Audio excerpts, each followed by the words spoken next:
Hey, Hey Fatmata, how you doing today? I'm good, JoJo. Yay! How's your week? How's your week been? Pretty good. Actually, quite productive. So, not too bad. Not too bad at all. Okay. We should probably get started and introduce ourselves. I don't know. I don't remember your name. Oh, there it is on the screen. Hold on, let And me. I only just said it. You're so silly. You're so silly. So my name is Fatmata, one of your admins, JoJo. And I'm JoJo, your other admin. Okay. Welcome and thank you for coming tonight, folks. Yes, yes, yes. Thank you so much for joining us and giving us your ear, allowing us into your life. This evening on our impeachment special, because that's all we're going to talk about is impeachment, what it means, or the lack, the lack of Yeah. conviction. Rather, Well, he was impeached. you Lack of already, removal. yeah, the lack of um, Accountability. accountability, the lack of accountability, the lack of removal, or rather stopping him from running again, Mm, um, lack of conviction for for the crime he committed of not holding up his constitutional duty, um, and instead inciting this violence that killed people. Um, so before we start, like we always do, we want to have a quiet moment for those we have lost during this pandemic. And again, if there's anyone that you want us to remember, you can let us know. You can DM us, or you can, put it up on the site. It's up to you. So give us a moment of silence for our loved one.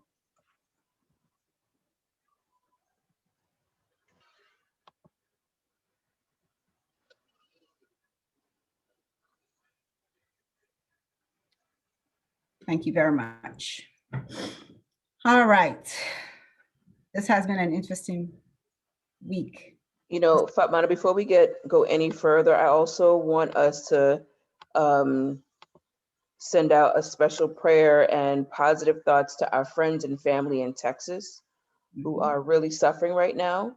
Um, this rugged individualism and conservatism that Republicans practice is rearing its ugly head in Texas, and even red states deserve our embrace, because no human deserves to be treated the way the citizens of Texas are being treated. So hopefully, if you're watching this, we love you, we're thinking of you, and we want the best for y'all.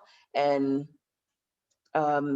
we're not going to be the ones that are going to leave you out there hanging thinking, well, you're in a red state, forget you. So I just Yeah, wanted to throw that out there. that's great. Thank you. Thank you for that. That was neat. I have family in Texas. Hmm. Um, I have friends and we have group members here that are from Texas. So I don't know if they're able to watch, but on the replay, I hope that when they see, they'll know that we're not out there thinking, bump you because of X, Y, and Z. Because I'm in Florida. I feel for them. I yeah, feel for everyone living in a red state. So, yeah. So, as President Biden said, it's not about red states or blue states. President Obama said the same thing. And, that's why when they asked for help, he sent it immediately, right? So hmm. we're all we're all United States, members of the United States of America, and we live here. We pay our taxes here. Um, and so we all need to get the benefit of what this country has to offer. So we're And the praying. benefit of paying taxes. I mean, Yes, yes. Um, so, yes. Jojo, What's up? we had our trial with Yes, we did. amazing managers. Yes. Big up to our Congressman Jamie Raskin. Wonderful man. Who He has did a an amazing job, by the way. job and he has a good heart. And if you ever meet him, he is a really good person. He's a really nice guy. And he does he's a Montgomery County resident. And so he thinks progressively. So, and they did a fantastic job. And the work that they put in, I think, paid off. The only reason this man was not convicted was because of who the current Republican elected officials have given their allegiance to, and that's to him. It's not to us, it's not to the country, it's not to their oath, it's not to their office, it's Not not to the Constitution. at all, right? They've given their allegiance to him and to power. Because although they've given their allegiance to him, if he could not give them power or could not threaten their power, if he was a pariah, as he is by so many people, I'm, you know, I'm not sure that there will be that much on board. Yeah, they would promote his rhetoric because I believe that's just who they are. It's who they are as a party, absolutely. It's just who they are. Yeah. But I'm not so sure they'll be that dogged to defend him and protect him, like proactively going out there like Lindsey Graham does, and really basically sell what does Biden call him? The guy, the guy before or something like that. Is that what he calls him? Yeah. So he's like me, not uttering his name either. Good. He did that last night at the town hall meeting. Oh, we absolutely need to all take that stance. I mean, it was a pain just for me to type that name. He calls him now the other guy.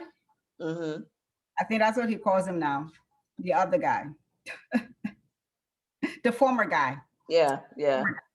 The former guy. That's very appropriate. The former guy. So that's his name. So the former guy has not been, was not convicted, but he was impeached. So I think, JoJo, we need to maybe explain to people the difference between impeachment and the trial convict him, right? Because impeachment is like when you go to the grand jury. Yeah, exactly. They decide we're going to charge you, and because we believe we have enough evidence, and so they charge you. The grand jury say, yes, we agree with you, prosecutor. Now, and that's impeachment. So he was impeached. In fact, he was impeached twice. He was successfully impeached twice. So when we say he wasn't impeached, that's legally inaccurate. He was. The next step is removal. And that's a little hard. That's a lot harder. Because impeachment is by majority. Well, we need a 2/3 overwhelming majority. Well, the impeachment is 51% or majority, while the removal is 2/3 of the Senate or 2/3 present that day. And they all came. Yeah, they all showed up. I was really hoping that 17 to 20 people wouldn't show up that day, but they all showed up. Yeah, so that's what the trial is. And I wanted to have an opportunity, and I'm going to write this up also. All this talk about he already left, and so how do you then have a trial for a former as opposed to current? the article that speaks to this says nothing about that. Like, it's silent when it comes to that particular, as far as this trial is concerned. What it says is that the House has the authority to impeach a sitting president. And he was when he was impeached. Which they did. He was still in office. And then it says, it follows that the Senate has the authority to convene the trial of that impeachment. Mm-hmm. And that's what they did. Mm-hmm. So when people say, yeah, but he's already gone, so how then do you have a trial to remove somebody who's already gone? You no longer have a constitutional duty or constitutional authority over that person. But people need to keep in mind that it doesn't just talk about the trial to remove, but it also talks about once that person is removed, the Senate can then vote to ensure that that person no longer is able to hold office, Yep. federal office. So how then can you argue that because he's gone, Congress no longer has, or the Senate no longer has jurisdiction, but yet they have the jurisdiction to vote on whether he can run again once he's been removed? Because once they make that vote that he is removed, he's removed. And then they have to then hold another vote saying that we've removed you and now you can no longer run for office. And that vote is by simple majority. Right. So all that just to say it was constitutional. So lay down to rest, it was constitutional. And the man just killed it. And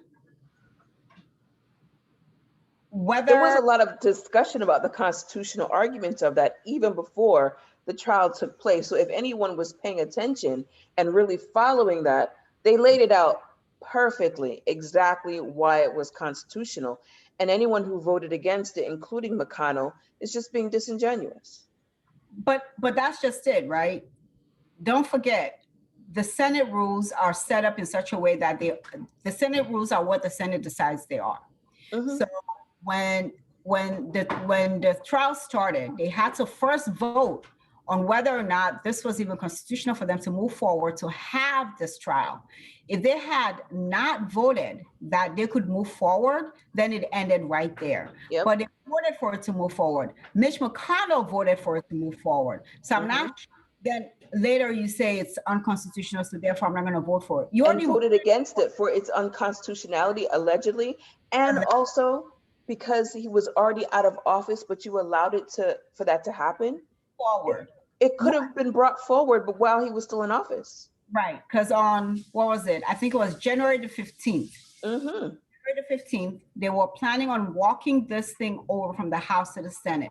Yep. And McConnell told them that they are in recess and he wasn't going to bring them back. Yep. You know, that it so was nobody was happy with that. Yeah, right? I mean, you can't have it both. I mean, obviously you can if you're Mitch McConnell, but right. It's disingenuous to say that, well, he's out of office now, so this is unconstitutional, but then also vote that it was constitutional to move forward. And don't forget, they were on recess when they had to do those hearings for those judges, including Tony Barrett, and they came back. They even did a weekend. They came on a weekend. They did and pushed that through. To push it through, but they couldn't do that for this. Oh yeah. And they couldn't come back to talk about the bill, the relief bill. The relief bill? No, absolutely not. So, you know, consider all this as we move forward as it relates to this Republican Party. So, JoJo. Yes. Oh, your video went away. Technical difficulties, my apologies. Don't know what happened. Sorry. It's okay. So we know that they acquitted him. What do you think? What message do you think that sends to not just like what message do you think that sends? Like, what does it say to the American system? What does it say that elected officials who were present at the time of the insurrection, who knew their lives were in danger, who knew the life of the vice president was in danger, Mhm. and they saw all those videos of what occurred and how close Mm. some of these elected officials came, that they decided to acquit him. What message do you think that sent?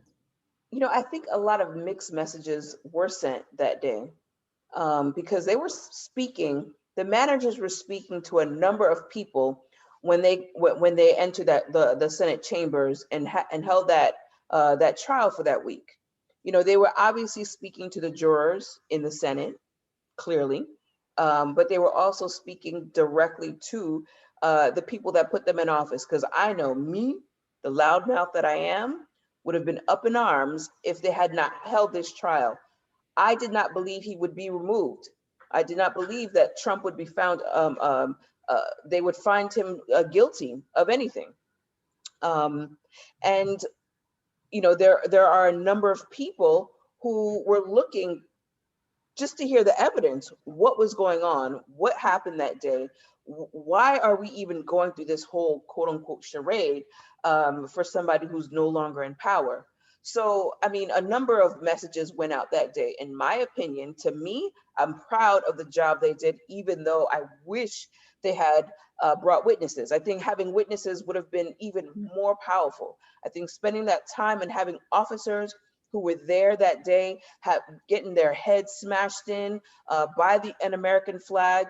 A lot of them potentially Trump voters, shocked by the failure of Capitol Police and leadership to give them the support they needed that day. Um, those witnesses would have been very, very powerful to hear from. But me, I was satisfied with what I saw and what I heard. So the message to me was that everything I believed about this man is accurate. He's a menace. He's a racist, xenophobe, and all the isms you can think of. So the message to me, everything was justified. The message to America, who may not follow politics as closely as I do, I'm not 100% sure. There may be a faction of people who feel shocked, who are shocked by the outcome, but shocked by what they heard. They may not have really understood exactly what happened that day, and to see under a banner, literally, a lot of us watch Game of Thrones, and people fought under banners for houses. Under House Trump, people went into the Capitol and tried to overthrow the United States government.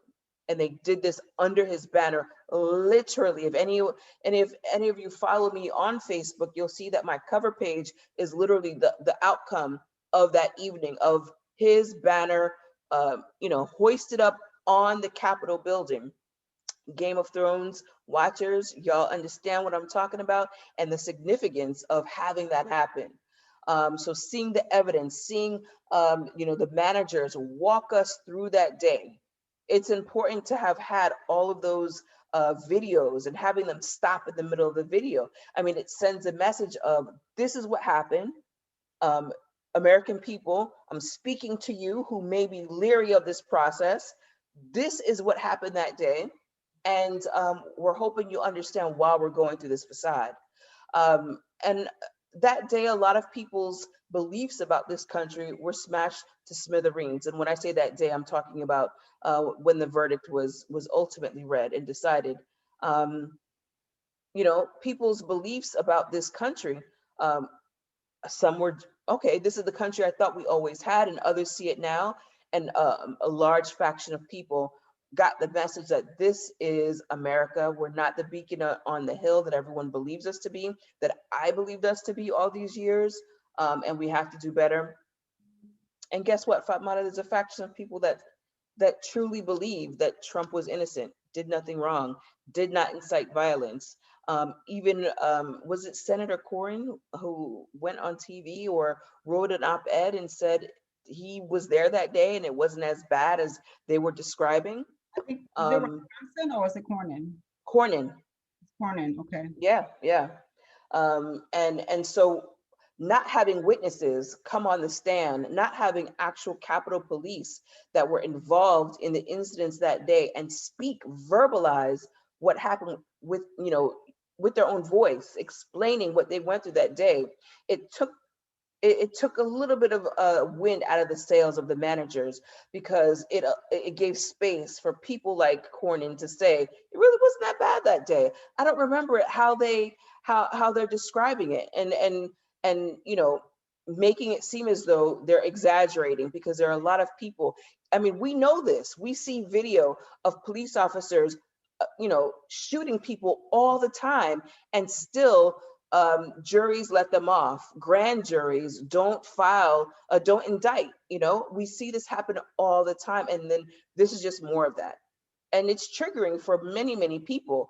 Probably having a lot of Congress people who were there that day, it was probably triggering in the sense that they experienced the terror, they experienced the trauma, and to have one of their own who sat right next to them and say, it wasn't really that bad. I don't remember it, happening that way.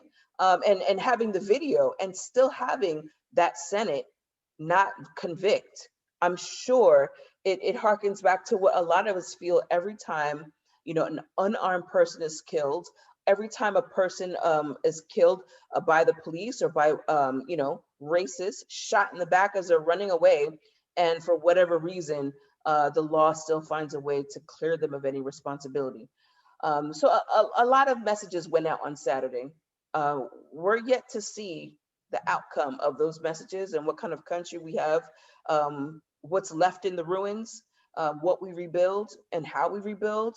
There's still time to figure that out. It's too soon to figure out, what we have left, but we'll see. Yeah. Um, yeah, I would agree with ba- your basic analysis. One of the things though for me is I just don't think there would have been much of a difference with witnesses, only because one, all those videos they played of officers themselves, like their voice, um, saying the danger they were in. And it's not just them reciting the danger, but you can hear the fear in their voice Mm-hmm. as they are calling in the incidents and asking for assistance. And you can hear they're afraid, they're rattled. So it's not just someone sitting there reciting a testimony and telling people, but you actually get to hear it, Mm-hmm. and you get to feel it, and you get to you almost there. Like I got teary listening to those videos. I mean, to those audios.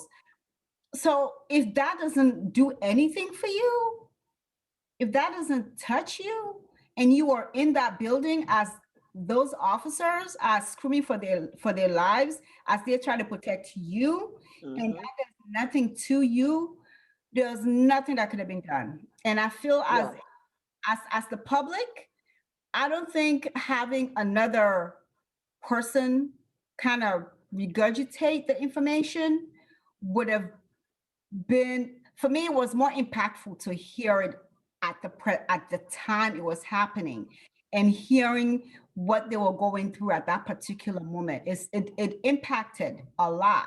And I think the purpose for putting it, I think it was met. The only negative is that not all of us will be able to get that noise out of our heads, Mm. because there are Yeah. people who heard those calls and Mm-hmm. what those officers were feeling at that particular moment that could Yeah. impact somebody, Yeah. even though they weren't there. But you know what I mean? It's important for us, though, to bear witness to those terrible things, Yeah, even if it causes us some amount of trauma. yeah. Because imagine how those officers who actually lived it and experience, what they're going through. It's And I'm not saying that if we can't handle it, then we don't handle, then we don't. Like, I no longer watch videos of people being killed by the police. If I know that's what's coming, no. then I speed past it in my timeline. But I did watch the Capitol Police and all the videos that they presented at the trial, because it was important for me to to see exactly what they went through, exactly what these racists, what these people who were trying to overthrow the United States government, what they were doing to people who were trying to protect senators, and see. It was important for me to see, who these senators were going to actually vote. You're voting against them and their word. You're Yeah. saying that they're liars, Yeah. saying that those Capitol Police officers, their screams are lies.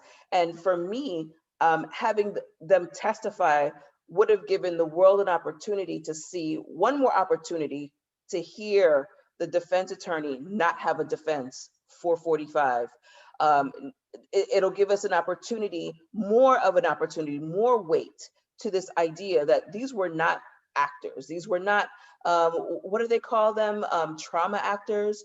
That's what conservatives and GOP members like to call them. These were not staged events Mhm. for the news and for TV. These are actual people, and some of them, like, some of these people might have actually voted for 45, but decided this is my job. My job and my role is to protect these people in this building. So no matter how I feel about the outcome of the election, I'm going to do my job because that is my appointed task.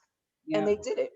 Yep. And I think, in my opinion, hearing them actually talk about it, and then I want the defense attorney to have the audacity to ask them a question and to try to trip them up somehow, or or somehow try to figure out if they were actors, go through that whole charade, um, and then have those senators have the audacity to vote against real life people who came into this Capitol and testified about their real life experience. You see the guy screaming over there with his head smashed into the door. This is him right here. This is him right here. If I'm just using that as an example because that's one image that still, is seared into my memory. Is that poor man, getting his helmet ripped off and him stuck in the door and his cries and his screams. Bring him in to testify. Tell him that he's a liar and he's an actor. Tell it Yeah. to his face. Yeah. And that would have been impactful. That might have brought a few more people, not in the Senate. I'm talking about public opinion right now, because right now we need to forget about the Senate. We need to be thinking about midterm elections, and Right. everything is in service to the midterm elections and making sure. Even Texas, I'm not happy at all that my friends in Texas are having not even a single second of issues, but it gives me joy that this might, serve the left, only because of the impact that this will have on people's desire to vote or not vote, in the upcoming election, to have these people return to office. So But I have something I'm gonna show mhm, a little bit later um, that would speak sort of to that as far as messaging out to the public. And this is the thing, to my understanding, even calling witnesses, each witness that you want to call will take up to 2 hours of argument to even decide if that witness will be called. mhm, yeah, And knowing at the end of the day, it's not really going to change anything, I think they made the right decision. Because right now, we won't be talking about the COVID relief bill. We will not be mhm, talking about getting schools reopened and getting services in these schools. We will mhm, still be talking about the trial. mhm, Knowing full well at the end of the day, they're still going to do what they did. And I'm not sure that, because for me, it was, as an attorney, I looked at it as making your record. right, Making your record. And there's nothing anyone can say about what these managers did that was not good. mhm, That for me, they did an amazing job. They did an excellent job. And the way the arguments were laid out, the chronology of mhm, everything they presented, and the emotionality that you saw and heard, not just from the people who are impacted, like from the videos but from the managers themselves as they were speaking to this. mhm, you felt it, Mhm. felt it even from them. So I think it was a job well done. The message, unfortunately, is that the GOP have decided that an insurrection doesn't matter Yeah. as long as it's someone like him, as long as it's someone who's going to give them power. Yeah. Constitution does not matter. So that's the message they have sent to their people, to their followers. That's the message they have sent. And at the end of the day, I guess eventually we'll find out what the results is Yeah. Yeah. of that message, right? We'll find out. But I can tell you this much. There is actually, let me do this. There is a poll that I have that speaks directly to where the GOP is. And I'm not talking about the elected officials, mind you. I'm speaking to the regular people out there, Mhm. um, The the everyday run of the mill. everyday run of the mill. So this was a poll, I think, let's see, taken January 21st to February 2nd. So this is, you know, and this poll tells you, let me share the screen. Can you see the screen? Yep. Okay. So this poll, They're almost the inverse of each other, which is yeah. ridiculous. So 88% of Republicans against the conviction. Mhm. 88%. Yeah. We all saw the same thing on TV. Yep. We all saw it. We all know an officer was murdered. Yep.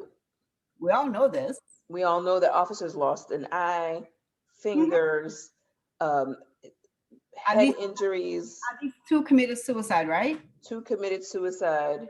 Yeah. We Yeah. all know this.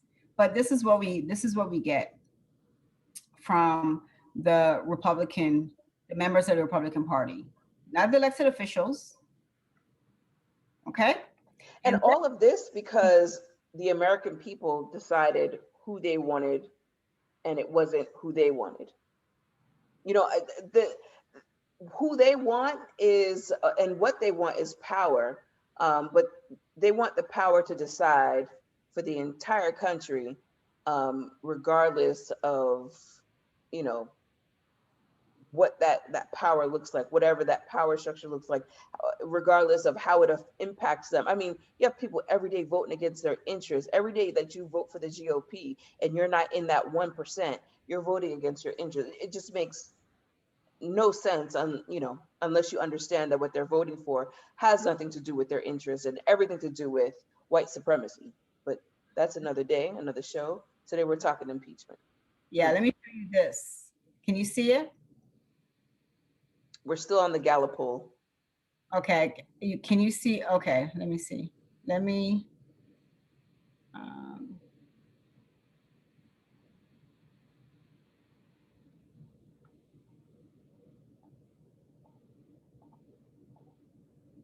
so stop sharing. I'm going to share again. Let me show you something. Can you see that? Yes. Net favorability among Republican aligned voters Yep. between Marjorie Taylor Greene and Liz Cheney. She's in plus 10%. Plus 10%. And this is Marjorie Greene, the person who screamed at one of the Marjorie Stoneman Douglas students on the And street before she was in office, he was who a believes teenager. that Jewish people are sending lasers to Mhm, affect the climate. I mhm. mean, The same one that said that Muslims should not hold office in this country. shouldn't The hold office. Yep. all that her. Um, Liz Cheney is at negative 28%. Yeah. For Now, saying that Trump needs to be impeached. and let's not forget, she is what do they call them? QAnon. We're talking No, about Marjorie Green. no, Liz Cheney. Okay. Her family is, Oh, I mean, they were, this her is dad was Dick Cheney's daughter. This is that Cheney. that Cheney. And she's at negative 28%. Mm-hmm, mm-hmm. At negative 28%.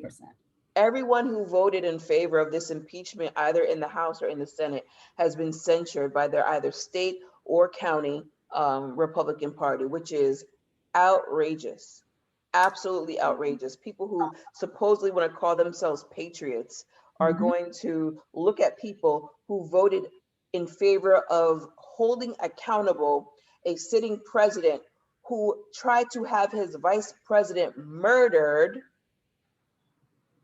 Okay, we are going to hold those people accountable and not the person who tried to have his vice president murdered. Mhm.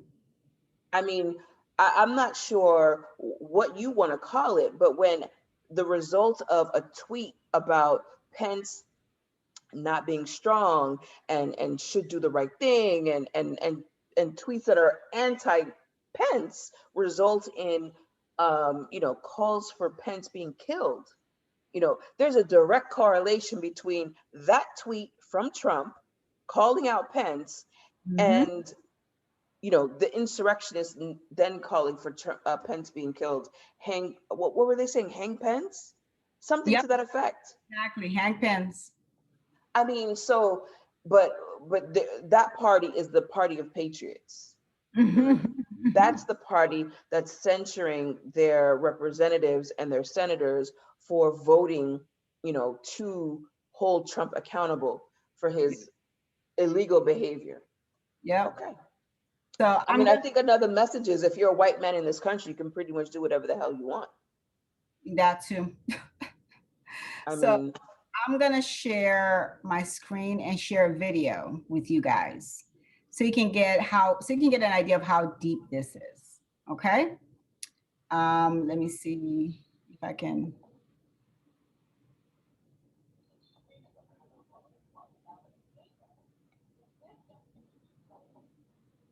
Let's see.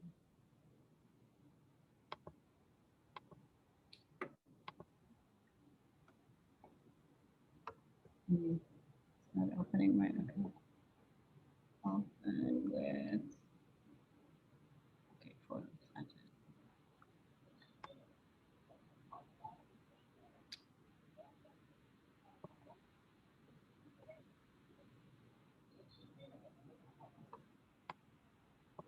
All right, people. That's what happens when you do everything yourself. we'll have an intern soon doing this for us. No worries. It'll go much more smoothly. Very much, very much. So I'm going to share my screen again so you guys can see this and hear this. It is, it is crazy. Oh my God. This is just, okay. Anyway, you hear it. Extremism within the Republican Party at the state level. Is this justification coming from one GOP leader in Pennsylvania for the censure of Senator Pat Toomey?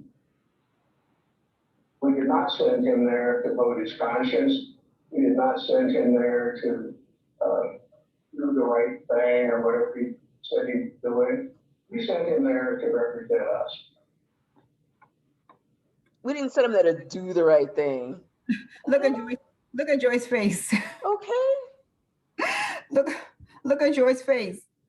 I mean, she's like, what are we doing right now? Is this what we're doing right now? What the is answer it? is yes. This is exactly what we're doing right now. These people crazy. That face is exactly the problem. I mean, it's just this person just said that. Like he said that in an interview on television. It Yes. wasn't a back room. It wasn't a hot mic. It was none of that. The man said this on a television interview. Openly and proudly. And he is one of the GOP officials. Yeah, he's a leader in that party. MPA. So all this just to give people a perspective so that we can stop telling Democrats, yeah, you didn't get him convicted, but can we move past that already and just work with people? People don't No, work we with, can't. they're not ready. I don't know if they ever will be, No. but what's there right now, based on their own words, Mitch McConnell told a Wall Street Journal in an interview that the thing that will bring their party unity is for them to oppose Biden's COVID relief bill. Really? The So, audacity. so you are going to oppose a bill so that people can continue to suffer, Right. to bring unity to your party? Yeah. And that's going to bring unity to the party. And people in that party's voting for that party will be amongst those suffering. Suffering. Look at Texas. I'm going to keep going back to Texas on this every single time. Texas is in shambles right now. And how do they vote? Let's look at the electoral map right quick. Let's look at their legislature. Let's look at their governor's house. And the governor is blaming the new deal, that the new Green Deal that's never even been voted on, much less. Yeah, that hasn't come to Texas. It hasn't come anywhere. It's not anywhere in the country. At all. And then that mayor, I think is Brady, whatever his name is. Or is it Brady County? We're gonna find that, and we're gonna share it with y'all in the group. But what did he say? What did he say, JoJo? Essentially, you know, you people, what do you think we're here for? You have to figure out how to, you know, take care of yourselves. You know, what do you think we do around here? Always asking for help. I mean, it was insanity. You know what? I'm good. Well, let's keep talking, and we're gonna find it, because that bears us, you know, reading on camera immediately, because that was a hot mess. Hot mess. It's terrible. People are dying. They've lost like over, I think, almost 30 or 20 something lives have been lost in this cold. Yep. And you hear stories about elderly man had to put his wife in a wheelchair and try to walk her through the snow to go across the street to the neighbor's house because they're the only ones that have a fireplace. I found it, Fatmata. I found it. This man's name is Tim Boyd, and he had the audacity to post this on Beyonce's internet and said, "Let me hurt some feelings while I have a minute. No one owes you or your family," he meant, or your family, anything, "nor is it the local government's responsibility to support you during trying times like this. Sink or swim, it's your choice. The city and county, along with power providers or any other service, owes you nothing." He's telling you, the taxpayers who paid for allegedly grids and power and service infrastructure through your taxes, that they don't owe you the very infrastructure that you paid for through your taxes. Ain't that a hot mess? Now, I'm not going to go on to read it because it's pretty long, but essentially, this is what we're talking about when I said a little bit earlier, rugged conservatism, or rugged individualism and conservative. I mean, I said it earlier, and it is kicking Texas's behind right now. I mean, somewhere in there, only the strong will survive and the weak will perish. Parish. This man, you know, posted this, and he's the mayor of a city and can't write English worth a damn. It's his only language, but people who speak a second language with an accent are the dumb ones in a lot of these people's minds. But again, that's me going off on a tangent again. But only the strong will survive and the weak will perish. Folks, God has given us the tools to support ourselves in times like this. Fatmata, you and I were talking about this earlier. If I have to go pump my water from a well in my backyard and heat my house using my stove, my wood burning stove, and heat my house with my fireplace in my house, you better best believe I am not giving the government a penny. That means you don't need my money because I'm taking care of myself. I give the government money, and I give FP&L my money, and I give, you know, all the infrastructure folks my money so that they could make sure my lines are taken care of, the water is running in my sink. In Texas right now, you got the water source frozen over. People can't even turn their damn sinks on and get water from their fridge. And people like this, this is a mayor of a city in Texas talking about only the strong will survive and the weak will perish. What? Yeah. What? So it's bad, right? It's bad. The elected officials we have right now on the GOP side do not care about this They country. don't. They They absolutely do not care. about you and me. They do not even care about the people who voting for them, who voted for them, who put them in office. They do not care about you. They don't care about any of us at all.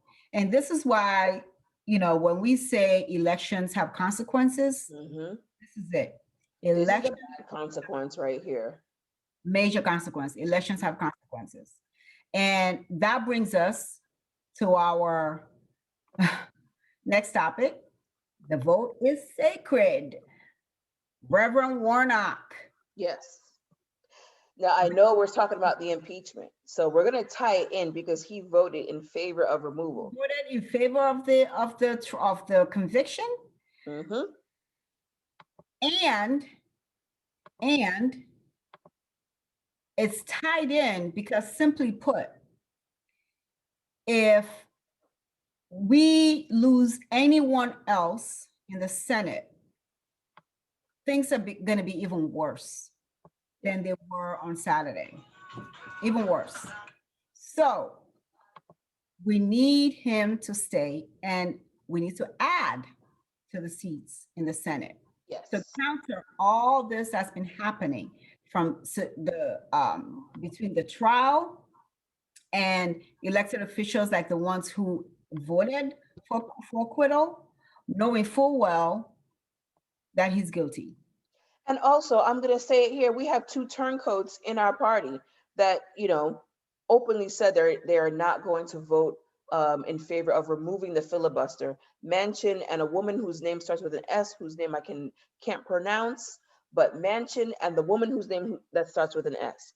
Those two are Republicans in Democratic clothing, and we need to. I don't know if we'll be able to replace them, but we No, need to make sure that we have senators in place that can vote to reduce their power and reduce their influence. Because I think they're going to have a lot of influence over the Democratic Party in the Senate. And it's going to be, to the party's detriment, big time. To the people's, forget about the party, to the people's detriment. Because well, more so than the Republican Party, the Democrats are on its surface appearing to work for the people. And hopefully, Manchin and his cohort are doing what they can to undermine that work. hopefully with because they voted to convict. They did, They but they voted. did vote against removing the filibuster, Yeah, and no, that's true. But we have to also kind of put things in greater perspective. I understand the filibuster stuff, and definitely, hopefully, they can find a way to influence them with the other 48 members of the Senate that are there, and it's cinema, by the way. okay. And at the end of the day, we have 50 Democratic senators, and we have to figure out a way to make sure that we keep that and add to And add to it, yes. that. That's what we have to do, because Plain and simple. the other folks, the GOP on the other side, don't care about any of us. All they care about is power. They don't even care about their own constituents. No, they care about power for themselves. Look how easy McConnell told everybody, I don't really care that this bill is going to help you. Yeah. All I want is to maintain power within my GOP. And absolutely. So we harkens back to Obama era. We are just going to say no. I mean, let's even take it back to Saturday. I mean, he had the audacity to get up on that dais and say that Trump was guilty, and he believed Trump was guilty. but voted the way he did because of the constitutionality of this whole process, which he voted to be constitutional. Mhm.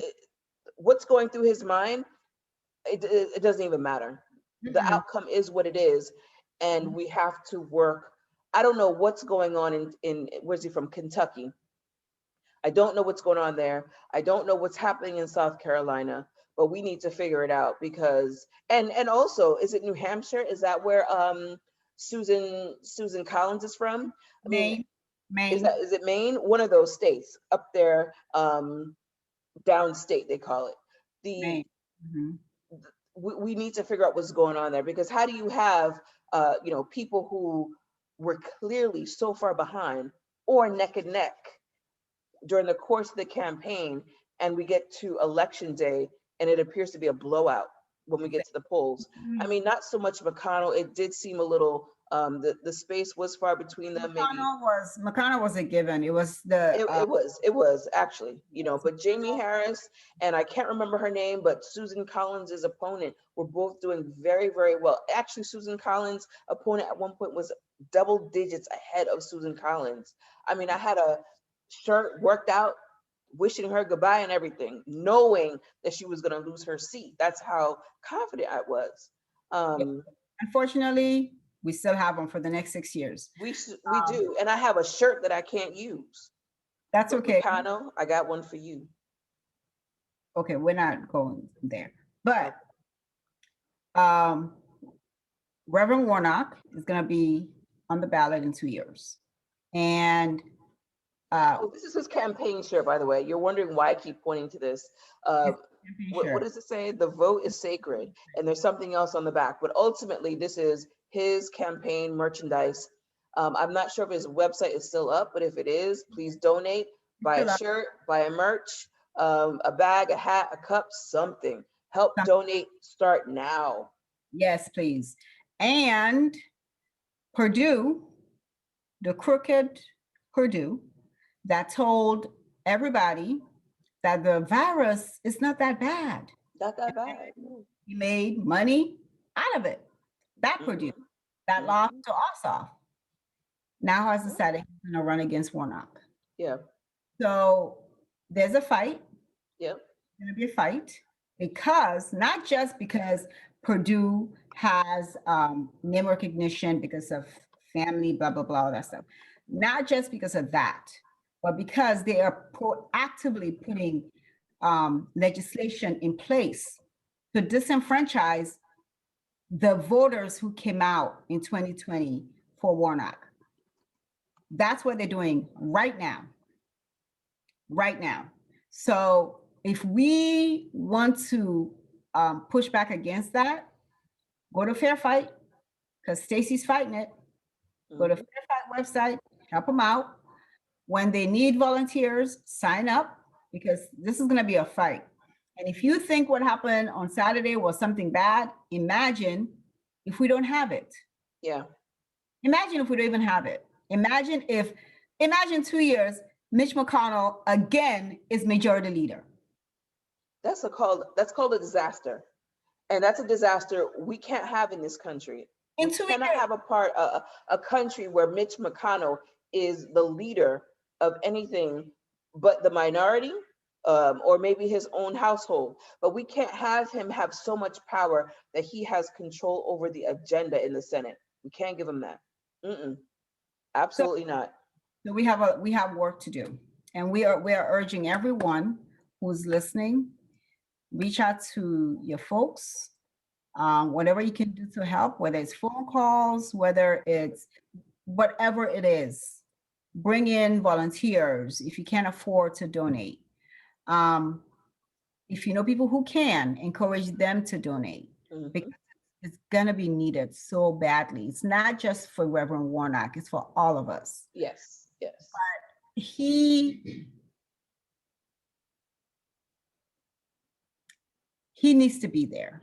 He has not just the ability, not just the wherewithal, the credentials to do the job, because we've already seen what he can do, but his experiences, his lived experiences Mm-hmm.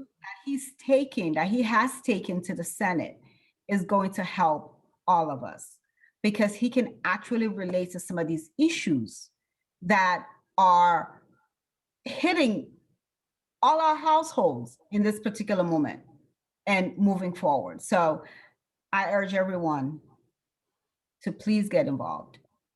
If you like what Reverend Warnock has to say, if you do not want Mitch McConnell to be the head of the Senate, That's ultimately the most important thing. that's the most important thing. Mitch McConnell can't lead the Senate. If you're, I'm going to say this because this is not a political whatever. If you're an independent in 2022, please register Democrat so you can vote for Warnock, please. Or if you don't register, vote for Warnock. Just because otherwise you will get Mitch McConnell. Yeah. Right along with all of us. And that's a disaster. And that's a disaster. You know, we don't live in Georgia, but we know the impact if he loses or anybody else who's up for re-election in the Senate. I apologize, but Florida sent you Marco Rubio and Rick Scott. My bad. And we see where that's gotten us. Texas sent us Ted Cruz. Who's the other one? I don't even know who the other one is from Texas, but I feel like Ted Cruz is disgusting enough. And Minnesota, Josh Hawley is from Minnesota. That's what Minnesota sent us. We don't live anywhere near Minnesota, but we have to suffer with the consequences of these people and their votes. So please, Georgia, help us out. I'm gonna in Florida do what I can. You know, people here are weird. You know, it's a whole different issue because we have governor issues, and I don't think either one of the senators are going to be up for grabs. Either Senate seat will be up for grabs in the next 2 years. But at minimum, I apologize on behalf of all Floridians. Sent you Rubio and Scott. Sorry. So let's get ready, people. Yes. Campaigns are going to be starting very soon. And we're asking people to get involved because it's for all of us, okay? But before we go, I just want to say one thing. Yes, ma'am. That in the next 2 weeks, we are going to be collecting data from all of you folks about what you think is important in terms of Biden's agenda. So I'm saying it here first because I'm holding myself accountable to put this post up. We want to know, what do you want to see Biden accomplish in his first 100 days? The 100 days is going to be sometime in April, and I'll put that date up, and I'm going to be posting periodically, asking you guys what you hope to see. In a couple weeks, in a couple lives, we're going to have a special totally devoted to the 100 days, before the 100 days. And then in 100 days, sometime in early May, we'll have another special, particularly on, okay, so how's he doing now? Because right now we're holding back. I'll be honest with you. Fatmata and I are holding back because we're going to give that man a chance. There's some things that happened in that town hall yesterday that hurt my heart, but I'm holding off. But I just wanted to make sure I say this before we go. Please let us know what you want to see Biden do in the next 100 days, and we are going to discuss that here on this live. Okay. So as we come to a close, Yep. Yes. Do your usual closing. Okay, Fatmata. So tell me a good thing that's happened to you in the last week. We're going to end this on a good high note. Good thing that happened this week. To me, this is gonna sound so lame, but I'm healthy. Like I'm literally working out every day almost. I get one day of rest. And still losing weight. So well, that's good. Yeah, it had stalled and I was kind of freaking myself out, but we're back on track, I think. Find out tomorrow morning. Because you know it's the daily weigh in. I stopped doing that a little while ago. I need to start up again. But, yeah, it helps. And I didn't used to do it either, but it helps because kind of puts the brakes on things. They're like, oh, okay. Yeah, yeah, All right, no, we can't eat that today. yeah, Yeah, man, it really works. yeah. Or you could be like me and bury your head in the sand and let things get out of control. So don't be like me, be like Fatmata. What was good for you this week, my dear? Well, as you can see, I bought a new lipstick We can see the new lipstick. and I love it. And I've been looking for a black matte lipstick for a very long time that didn't dry out my lips. It has dried out my lips. They are a little chapped, but I still love it. You hate it, I know, but I got the black lipstick I've been dying for the longest amount of time. Who says I hate it? You said it before we started this live. I hate it. What did you say before we started, Fatmata? You said, Joanne, you look better before you put the lipstick on. And I said, no, I don't. That doesn't mean I hate it. I preferred the other way. Yeah. So just in case you people don't know, we've known each other for over 20 years. Yeah. So it's God, all brutal truth. Oh, yeah, no, yeah. So It's okay. Fatmata can say it, but none of y'all can say it. It'll hurt my feelings. Oh, gosh. Okay. oh, goodness. Okay, people. We wanted to end it with joy. Yes. And we are so glad that you allowed us to speak to you tonight, to give us your attention. And if you weren't, hopefully you still watch after. But again, let us know what topics you want us to discuss, please. We'll be more than happy to research different topics and have a conversation and hopefully draw you in. And if you think that we should do this in a different time or day, let us know. Yeah. But whatever works, let us know. We'll try to see how we can work things out. Okay. So thank you everyone for joining us tonight. Have a great week. We will see you again on Wednesday. Next Wednesday, we'll be back, won't we? Back on Wednesday, yes. And hopefully you can join us. Okay. Have a good night. Good night. Stay safe and hug your loved ones and keep them close, even if it's virtually. Bye, Fatmata. This is it. We're gone. We're done. We're still recording though.